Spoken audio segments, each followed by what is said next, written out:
My girlfriend embezzled funds and said, "You're too soft to do anything about it." I replied, "Watch me." Then I sent the evidence to the IRS. Her hard stance dissolved in the interrogation room. I, 39 male, always thought soft was a compliment. It's what my girlfriend Corinne, 35, called me. "You're a good man, Simon," she'd say. "So soft. You see the best in people."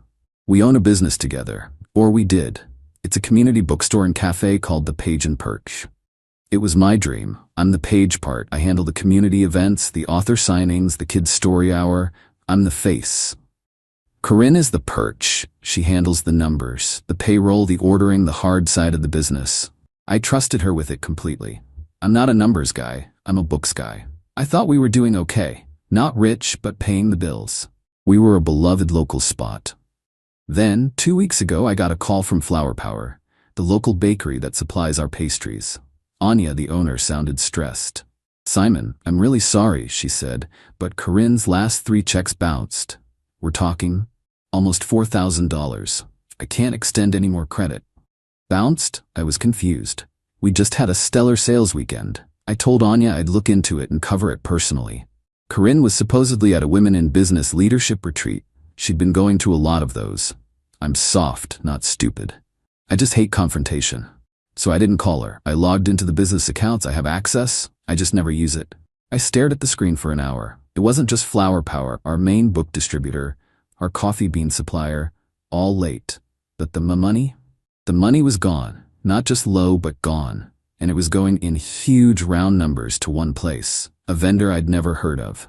Apex Strategic Solutions, LLC. $10,000 in February. $15,000 in April. $8,000 just last week. I scrolled back. For 18 months, Corinne had been siphoning money to this consultant. It totaled over $160,000. I felt cold. The room was spinning. This wasn't a mistake. This was methodical. When Corinne got home 2 days later, I was waiting. She was tan, wearing new, very expensive-looking sunglasses and carrying a brand new leather attaché case. "Hey, softie," she smiled, kissing my cheek. "Miss me?" "Who is Apex Strategic Solutions?" I asked. I didn't yell. My voice was flat. Her smile didn't just fade, it snapped off. "What? Apex Strategic Solutions, you've paid them over $160,000. Our bakery checks are bouncing, Corinne. Our book supplier is about to cut us off." "Who are they?" She scoffed. Actually scoffed at me. "Simon, don't worry your pretty little head about it. It's high-level business strategy. It's diversification. It's way over your head." "Over my head?" I said. "It's our money. You're bleeding us dry." "That's not a strategy. That's theft." She dropped the attaché case. The arrogance that followed was breathtaking. She crossed her arms and her whole face hardened into someone I didn't recognize. "You're right. It's theft. And it's my money. I'm the one who makes this business work. You just sit on a stool and read The Very Hungry Caterpillar to snot-nosed kids. I built the infrastructure. I earned that money." You're admitting it?" I was floored. "Yes, I am," she said, leaning in. "And what are you going to do about it, Simon?" "Huh? We're not married. The business partnership agreement is a mess. Are you going to sue me? You don't have the money for a lawyer. You're too soft. You don't have the stomach for a real fight. You'll just get upset, and I'll console you, and you'll get over it. You always do." I just looked at her. The woman I'd loved, the woman I'd planned to. Wow. The hurt was a physical thing, like a kick to the chest, but it was immediately followed by a strange, icy calm. She was right about one thing. I don't have the stomach for a messy public fight, but I'm not soft. I'm methodical. I smiled, a tiny, thin smile. "Watch me." She laughed. "Oh, Simon, you're adorable. Now are you going to make me a welcome home cocktail, or do I have to do that myself too?" She went upstairs to unpack. I went to my office. I stayed up all night. I downloaded everything. Every bank statement, every transfer, every faked invoice. I found those too.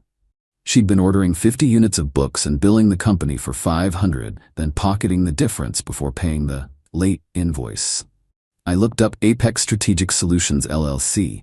It was a shell corporation registered 18 months ago. The sole registered agent? Her brother, Reed, a guy who sells wealth-building seminars on the internet.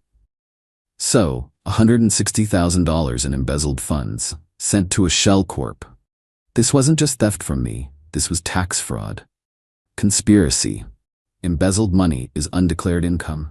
I didn't call a lawyer. I didn't call the police. I went to the IRS website. I downloaded Form 210 application for award for original information, the whistleblower program. They pay 5% to 30% of the amount they recover. I meticulously filled out every single line. I attached every downloaded bank statement, every fake invoice, every text message where she mentioned her business trips. I included the LLC registration showing her brother's name. I created a 10-page summary document, complete with a flowchart. I put it all in a large priority mail envelope. Corinne came downstairs the next morning, annoyed. You didn't even make coffee. What is your problem? I was sealing the envelope, just running an errand. You're still pouting, aren't you? She sighed. So dramatic. Look, I'll find some money in the budget for the bakery, okay? Just get over it. We have a business to run. Understood, I said.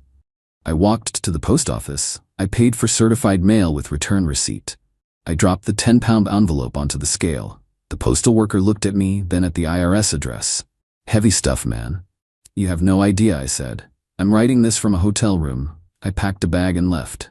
She's been texting me for 2 days. Where are you? This isn't funny, Simon. Get back here. We need to talk. I'm not soft. I'm not loud. I don't fight. I report.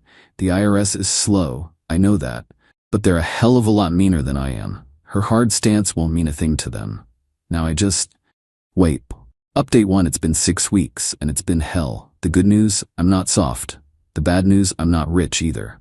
The moment Corinne realized I was gone for good, and not just pouting at a buddy's house, she went nuclear. I had to get a lawyer, a guy named Ben, who specializes in dissolving business partnerships. The first thing Ben told me was, "This is a mess, Simon. You're gonna lose the business." He was right. The Page and Perch is gone. We're in forced arbitration to dissolve the partnership. The assets are frozen, the doors are locked, the community is heartbroken. That hurts more than the money. I lost my dream. That's the realistic L I had to take. I'm living in a tiny, depressing one-bedroom apartment above a laundromat. The legal fees are eating my savings alive. Corinne, meanwhile, is still in our beautiful, jointly leased townhouse, and she's thriving. Or at least, she's acting like it. Her lawyer, who she's paying with my stolen money, is a shark. Their claim?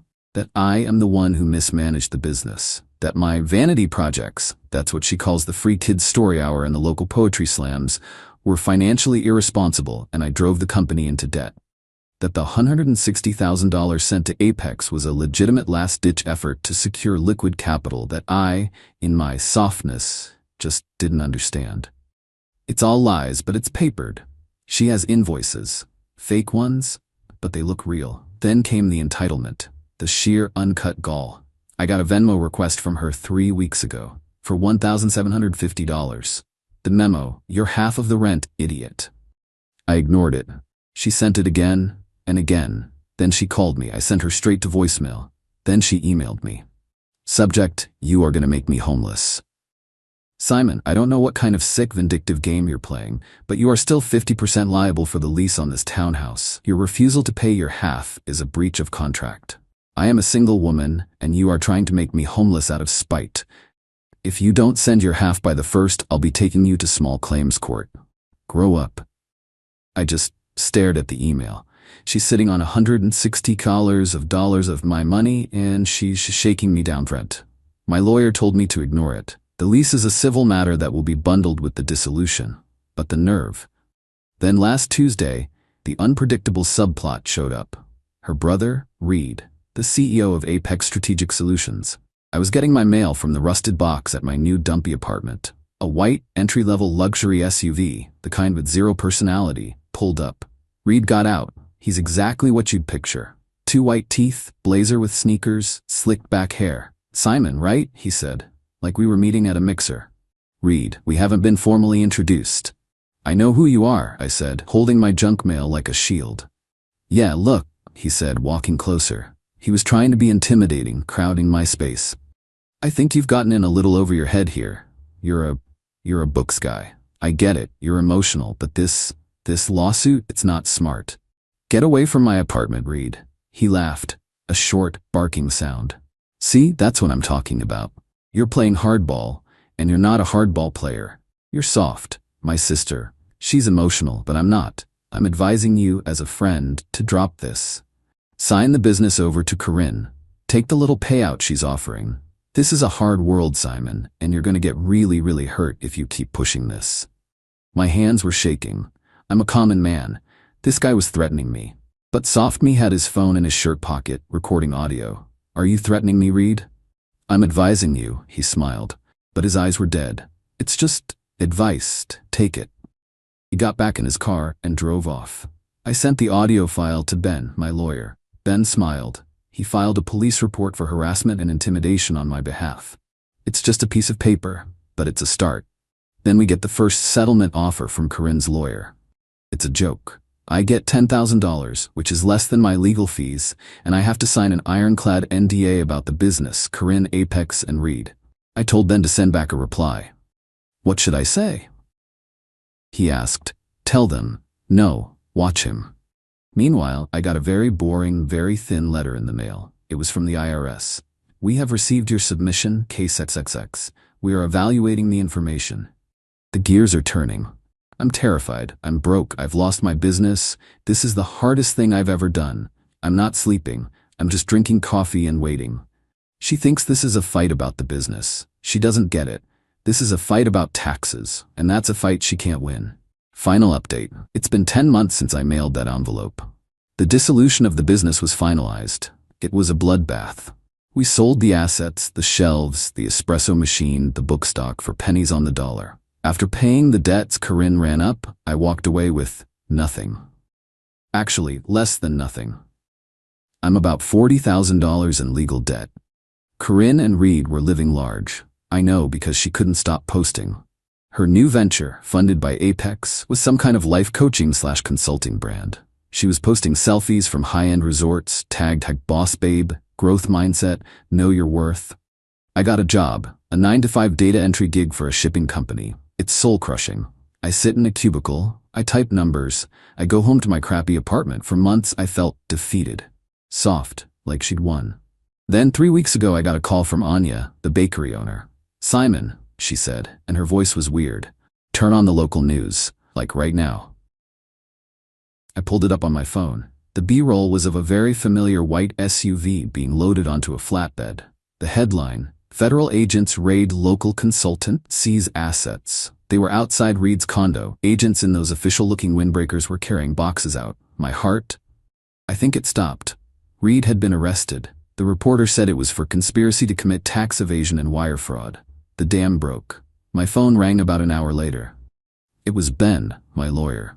Simon, I just got a frantic call from Corinne's attorney. They want to talk, now, all of us. Conference call. Put them on, I said. Mr. Simon's last name, the shark lawyer said, his voice suddenly nice. My client is in a very stressful situation. We're hoping we can expedite a final settlement on all outstanding civil matters. What's the matter? I asked, enjoying it. Business trip go bad? Then I heard her. She wasn't on mute. She was wailing. He did this, she shrieked, her voice raw. That soft-spoken, spineless, you did this, Simon, you ruined me. Corinne, I have no idea what you're... The IRS, they were at my house, at the townhouse. They took my computers, they took my car, they took my sunglasses. They said it was assets purchased with undeclared income. I almost laughed. The sunglasses. They froze my account, Simon, she sobbed. All of them. There's nothing. Reed is in jail. He got arrested. They said he tried to wipe his hard drives. You have to call them off. Tell them it was a misunderstanding. Tell them you were just a jealous ex. Corinne, I said, and my voice was so calm it scared me. I can't call them off. They're not my dog. They're the IRS. I just gave them the truth. You're the one who's been lying to them for 2 years. Her lawyer cut in. Miss Dryman's last name, look. This is a criminal matter. It's out of our hands. My client, she's just been informed she is a person of interest. She was interviewed for 6 hours. Anya had texted me during this. A friend of hers works at the federal building. She said Corinne walked into the building looking like a CEO, all high-end suit and clicking heels. She walked out 6 hours later. No sunglasses, no attaché case. Her hair was a mess, her face was puffy and gray, and she was openly sobbing as her lawyer tried to guide her to a taxi. Her hard stance dissolved. It melted under the fluorescent lights of an interrogation room. "What do you want, Simon?" the lawyer asked, his voice flat. "I want everything," I said, "and I got it. This is the revenge part. It wasn't about the money, it was about the confession. To avoid me becoming the star witness for the prosecution in her upcoming criminal trial, Corinne signed everything. A full, legal, notarized confession admitting to the embezzlement of $160,000 from the partnership. She agreed to a judgment against her for the full $160K, plus my $40K in legal fees, plus the $12K in business debts I had to personally cover. She had to liquidate everything. The court is garnishing any income she makes until I am paid in full. She sold her car, her designer bags, her jewelry. She had to sign a formal, public apology, which I did post in the window of the now-closed bookstore, to Anya at Flower Power and our other vendors, admitting she defrauded them. She took a plea deal. Tax evasion and conspiracy. She's facing 18 to 24 months in a minimum security facility. Reed is facing more, like 5 to 7 years, for the conspiracy and obstruction of justice. So, I won. But it feels weird. I'm still in my cubicle.